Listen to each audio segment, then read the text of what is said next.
point of death. What happens afterwards?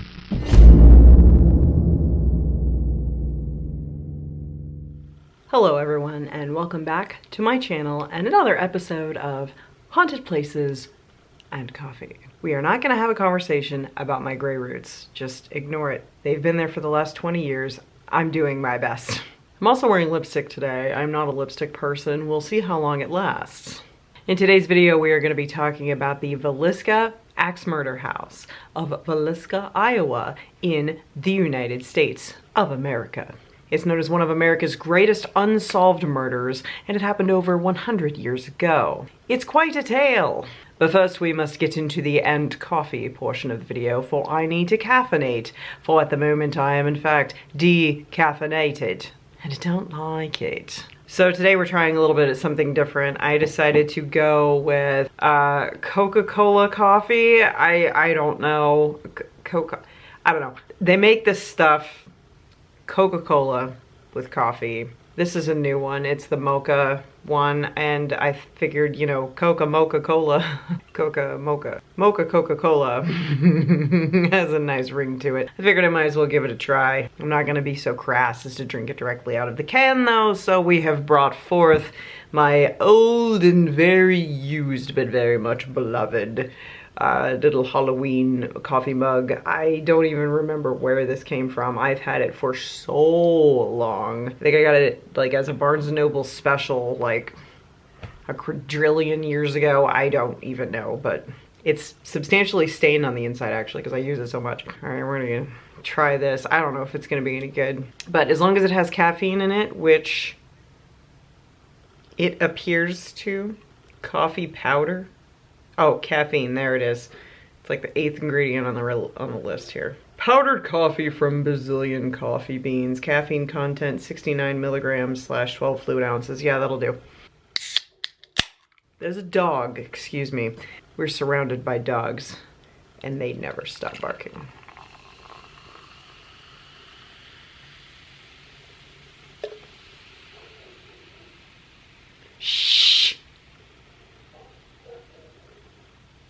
I wonder how weird this is gonna be. It's like a root beer float. It's gonna taste real weird, especially not from the can. There's a little tiny bit left in the can. I'm gonna drink it directly from the can. Oh. That's interesting. Well, we're stuck with it now.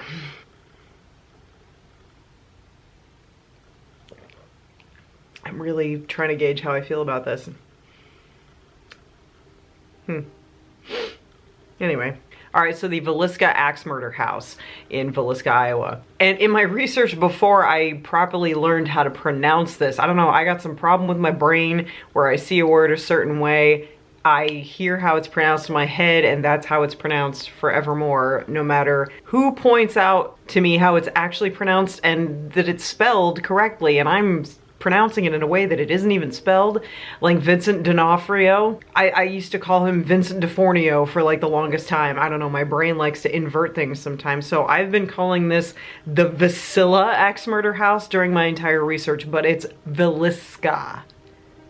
Villisca. Mocha Coca-Cola Villisca.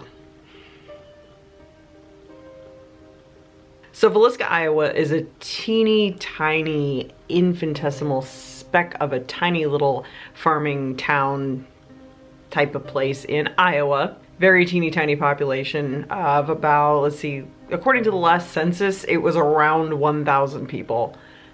That's really small. And at the time of the backstory that we're gonna get into here, the population was actually greater than that, and it was because of the backstory that kind of made the town sort of dissolve and made businesses crumble and people move away and legacies not being carried on in that town because this was such a horrific thing that is still unsolved even though it happened in 1912. I'm being weird, I'm sorry. It's hard to keep with the consistent spooky vibe when I'm a weirdo and over-exaggerate things and have caffeine in my system.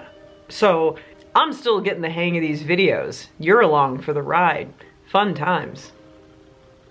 Okay, I'm sorry. Anyway, so the Villisca axe murder house was actually built in 1868 by George Loomis, and it was acquired by Josiah B. Moore in 1903, at which point his wife Sarah moved into this house in 1903 with their, at the time, 2 children, Herman and Catherine. And then later they went on to have 2 more children, Boyd and Paul. And you might have heard of the Villisca axe murder house from TV shows, podcasts, movies, books, all kinds of stuff, because it is pretty well known in the paranormal locations community.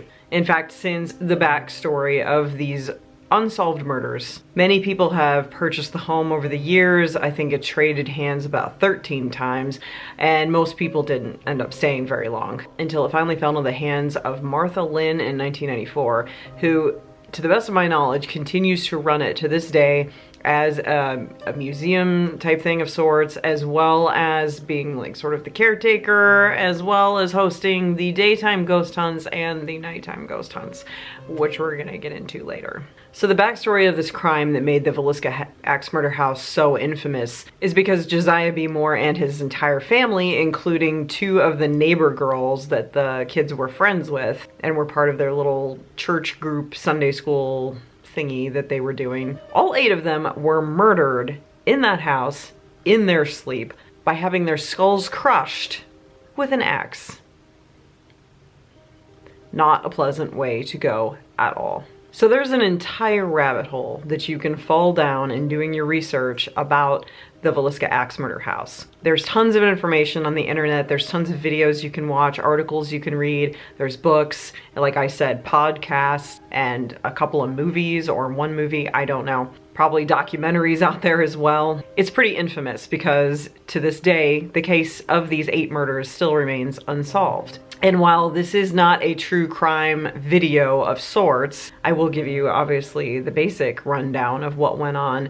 But if you care to explore it in more depth and detail on your own, feel free to do so. There's tons of resources out there, and it is quite a fascinating rabbit hole. I spent a very long time researching this, and I was like, I can't possibly include all of these details, fascinating as they all are, but I will do my best here.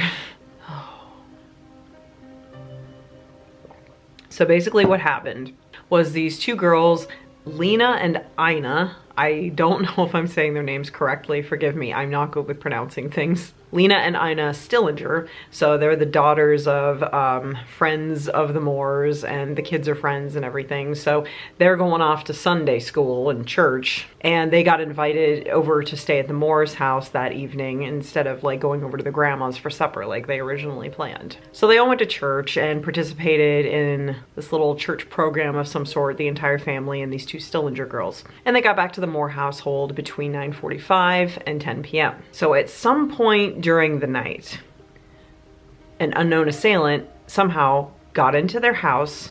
There's speculation of whether or not he was hiding out in the closet already or the attic, the small little attic. Yeah, there's some speculation that he was already in the house, like waiting for them, and just came out once they all went to bed. But either way, there was an unknown intruder who went through the house sometime after midnight and killed all of them in their sleep, in their beds, with blows to the head from this axe, and completely crushed their skulls and just killed them dead with this axe. And he also apparently made himself a little plate of food after he was done killing everybody, but he apparently didn't want it anymore because they found the uneaten plate of food sitting in the kitchen once they finally got into the house the next day, along with 2 random strips of bacon, which I found particularly interesting. There was a strip of bacon like next to the axe that he left behind that he had used to kill these people, and then there was like another random strip of bacon like somewhere else in the house, like on the floor or the icebox or somewhere. Strange little details like that.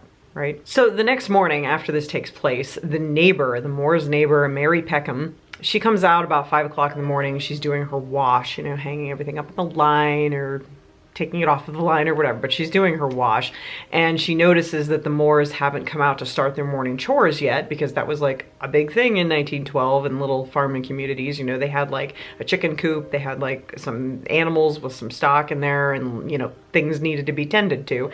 and she noticed that the Moors hadn't come out yet and nothing was started, which she found a little bit weird. So Mary Peckham placed a call to Ed Selly, who helped the Moors take care of their animals, like in the barn area. So she called him at the store because Josiah Moore had this store, and Ed Selly was there and he was like his partner or whatever. So she called him to be like, hey, are they there? Like, where are they? Do you know where the family is? Like, are they at the store? Like, what's going on? And Ed was like, no, they're not here. What's going on? She's like, well, I don't know what's going on either because they haven't come outside yet. The house is like weirdly quiet. There's no activity inside the house. Nothing's going on. I don't hear anybody. I don't see anybody. They don't seem to be home. Their animals need fed. Can you come over and like help out and feed their animals like you do because it needs to be done? And Ed was like, okay. So meanwhile, Mary Peckham, the neighbor, she goes over, she knocks on the door, you know, the Moore's house to try to figure something out. And she was like, there's no answer. The door's locked from the inside. She can't figure out what to do.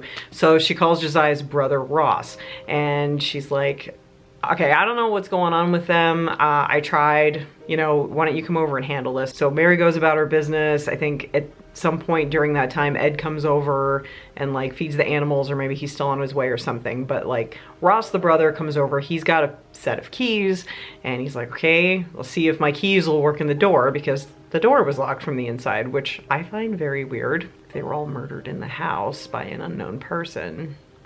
How did they get out, right? I'm sure it was a window or something. But anyway, so the door was locked. So Ross opens the door, lets himself in. He goes down to the first bedroom and Mary's behind him. And the first bedroom was on the first floor, was where Lena and Ina, the two little neighbor friend girls, were staying. And they see them in the bed, covered in blood, all over the bedspread, all over their night clothes, and they're very clearly, obviously dead. So Mary Peckham freaks out. Ross tells her, okay, we're getting out of here. They both leave the house. He says, you go call the sheriff. We need to get him out here. So the sheriff comes and he proceeds to investigate the rest of the house. And upstairs in the main bedroom, he finds Josiah and his wife, Sarah, in bed with the exact same situation going on. Blood all over their clothes. They were obviously killed with blows to the head from an axe. In fact, the doctor who came later, Dr. Cooper, who examined the bodies, he described, oh Lord, he described the situation as the bedding being stiff from the dried blood around their head and everything. Like the bedding was actually stiff. And the blood and brains that had spurted forth from their heads upon being thwacked with this axe had congealed into like a jelly because they had dried over the past 5 to 6 hours since they had been killed and were exposed to like air and everything, and they were like jelly-like, and that the clots were dry. So that's how he determined that their time of death was approximately midnight, because it was about 6 or 7 o'clock in the morning at this point. That's so gross. Oh my God. So yeah, so they found the parents, Josiah and Sarah, and then of course in the other bedroom they found the 4 children who had also been murdered in the exact same way in their beds.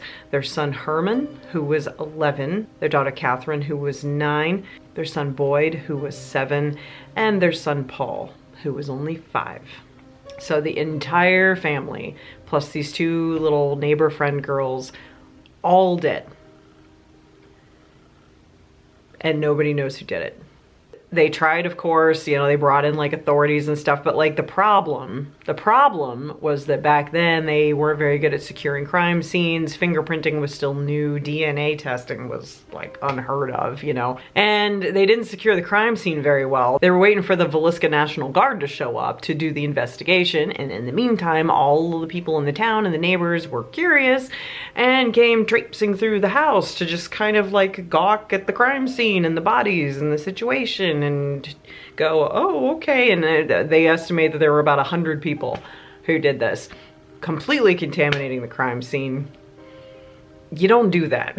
Now you know you don't do that. So the National Guard shows up, they finally corner off the crime scene, they secure the area, and they start collecting their evidence. They didn't find much evidence. Like I said, they found the plate of uneaten food, the strips of bacon. They found that each of the beds had like the little kerosene heater at the foot of the bed with the chimneys extinguished. So it looked like, you know, they had extinguished it themselves. They had just gone to bed and everything as it was. The heads were actually covered with sheets, but they determined that they had pulled the blankets, the murderer had pulled the blankets over their heads after he murdered them because of the way that the cloth was falling or something like that. So, and then he went and made food that he didn't eat and left bacon all over the house, because why wouldn't you? Oh, that is so weird. So nothing like this had ever happened in Villisca before. Like, it was a sleepy, friendly little town where, you know, everybody knew each other, very tight-knit community and everything. But this horrific, grisly crime and murderous situation completely divided the town. Everyone was arguing and fighting about who did this, why did they do this. They were pointing fingers at each other. Nobody could get their act together. Everybody was buying more reinforced locks for their doors. They were openly carrying weapons around with them. And they would sleep like all huddled together in like one area because they were afraid it was going to happen to them next, right? Nobody knew who did this. It was a complete mystery, but they did have some suspects. This is kind of turning into a true crime video, and I'm sorry, but the backstory to this house is so fascinating. I told you, there's a whole huge rabbit hole you can find. I'm just giving you the highlights. Trust me, I'm just covering the basics. Go look up all these details for yourself, because it's a big rabbit hole. So one of the suspects was actually Frank F. Jones, who was a Villisca resident at one time, but he was the Iowa state senator, if you can believe it. The reason that they suspected him was because he used to own a store and Josiah Moore worked with him. And he got upset because Josiah decided to like break off and do his own thing, and he took the John Deere franchise with him. And if you know anything about farming communities, John Deere is a big deal, even apparently back in 1908 when this happened. Plus, it was also rumored that Josiah Moore was having an affair with Frank Jones's daughter-in-law. So he, you know, was kind of mad about that. If that was actually true, we don't know. So it's suspected that Frank Jones hired this serial killer named William Mansfield, who was from Kansas City. It's suspected that he hired the serial killer guy to kill his family as revenge. And the reason they suspected this, and why it looked like William Mansfield might have been the guy who did this, was because in his killings, he killed his victims in the exact same way, with the axe to the head, and the lanterns were at the bottom of the bed, like extinguished, and the sheets were pulled over.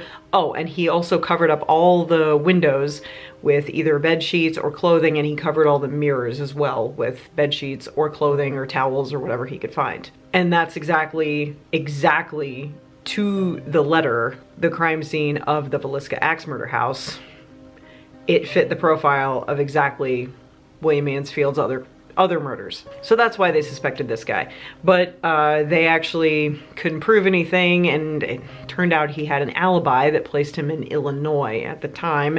And Illinois is like a state or two away from Iowa. So yeah, back in 1912, it would have been a little tough to travel that quickly between those two states. So if that's actually true or not, we don't know. There's several other suspects that they have, but you get the point. This is the background. Really gruesome, really horrific, just unthinkable, ghastly murder that took place in this house. So after that, the house became like, you know, government property essentially, and it sort of changed hands, like I said, over the years. It had a few owners here and there, but like I said, none of them stayed long because it just, I can't imagine that would be a very pleasant place to live. Visiting is one thing, you know, touring it, staying overnight, okay. But yeah, I wouldn't want to live there. You know what I mean? No. So as far as I know, the current owner is Miss Martha Lynn, who acquired it in 1994 and sort of restored it, put a lot of money into fixing it up the way that it used to look and sort of updating it. And she updated the barn, put modern facilities, modern plumbing and electricity and all these things into the house to make it suitable as sort of a museum and to give tours and things like that. So the best part is, you can definitely tour this house, which I fully intend on doing. I'm having a conversation with my boyfriend and we are going. It's happening. So you can tour the house for like 10 bucks, okay? But if you're very daring, you can actually stay the night for around $400, and that covers up to 6 people. So if you take 6 people with you, it's just 400 bucks apparently, and you can stay overnight there. And the way that that works is you're not allowed to sleep in the beds. Like, they have the furniture pretty much exactly how it was on the crime scene night. Like, they took pains to put the house back in its original form at the time of the crime scene. I have a cat. Hi, Houdini. So you're not allowed to sleep in the beds. The facilities are actually out in the barn, but you're encouraged to bring like sleeping bags and pillows and things of that nature. Basically, Martha hands you the keys, says, peace, have a good night, and she goes home and you have that house all to yourself for the entire night. And I cannot imagine such a thing, but you can bet that I want to do it.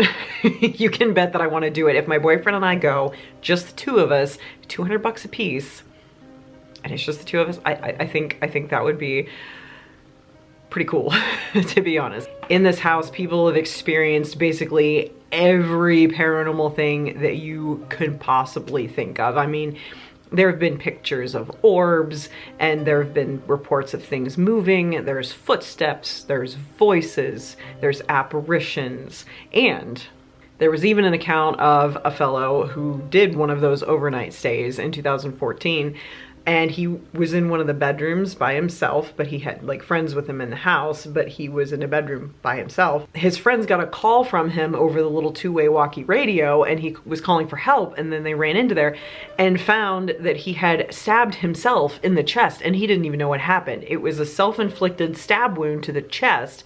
He actually had to get like flighted by a helicopter to this hospital in Iowa. You know, he's fine, he survived. He doesn't really like to talk about it, apparently. He doesn't know, like, they don't know how that happened. Like, what would possess you, maybe literally possess you, to stab yourself in the chest so much that you would need dire medical attention like that, right? Apparently that is not a common occurrence, but that is something that happened, and it's very weird and unexplained. Kind of like the murders. So the Villisca Axe Murder House is slated as one of the most haunted buildings in America. And one can imagine why with what went on there. And it's so sad that I imagine the spirits of this entire family plus those 2 girls probably are in a great deal of unrest, given that they were murdered so violently and so unexpectedly, and their murderer was never found, let alone brought to justice. He was never found. He was never identified. So I can imagine lots of things like manifesting in the house. Like, they have a pin board, I guess, in the house there that have pictures that people have taken of anomalies that they've captured while, you know, going through the house and taking photographs and seeing what they could capture. And apparently, like, the spirits of the children will play with you too. So they said that anybody who stays there overnight, it's very rare that you will not experience something. And I want to go. Sign me up for one of those nighttime stay over things. It might not be a great idea, but I want to do it. I've never done anything like that before, and I think it would be quite an experience to go and just kind of, I don't know, it wouldn't be pleasant. I guarantee it wouldn't be pleasant, but it would definitely be something to be in there and just feel, you know, the aura of the air. I can't imagine it feels good. And my heart goes out to that poor family and those 2 little girls, because, I mean, they didn't do anything wrong. They didn't even know what was happening, you know? They got murdered in their beds while they were sleeping for no reason by somebody they probably didn't even know, for no good reason. Well, there's never a good reason to murder an entire family, but you know what I mean. And then, even worse yet, the bumbling authorities from 1912 just mishandled the heck out of the crime scene and the evidence and just couldn't make sense of it. You know, the case would easily be solved today with today's forensics abilities and investigative techniques and everything. But yeah, back then, the crime scene was just so contaminated and there was just such a lack of evidence that they don't know. They don't know. So that is the haunted location of the Villisca Axe Murder House in Villisca, Iowa. Iowa. And I really encourage you guys to look more into this if you want to, because yeah, there's a ton more information you can find online. I couldn't possibly have laid it all out here, and my focus is about the location itself, not necessarily the story of the crime that happened, you know what I mean? But I know that there's other YouTube videos about this location that get into more depth about the crime itself, and it was featured in a lot of ghost hunting and paranormal videos as well, and you can listen to the podcasts about it and everything too. But bottom line, I want to go. I want to see this place for myself, and you know what? If I do, you can bet I will take you guys with me, and I will give a full report, and you will see what's going on there from my perspective. And we would have some very spooky fun, I think, and hopefully nobody stabs themselves while we're staying there. I shouldn't laugh, but my God, my God. So that is all for today's video. I give you all a salute with my mocha coca. Coca-Cola. Villisca. And I will definitely see you guys in the next video. Leave me your comments and suggestions below so that I can see them and enjoy them and find more things to add to my list, because you know what? This is fun. I'm enjoying this. I hope you guys are enjoying this series too. Thank you for joining me on this episode of Haunted Places and Coffee, and I will see you next time. Stay spooky, my friends.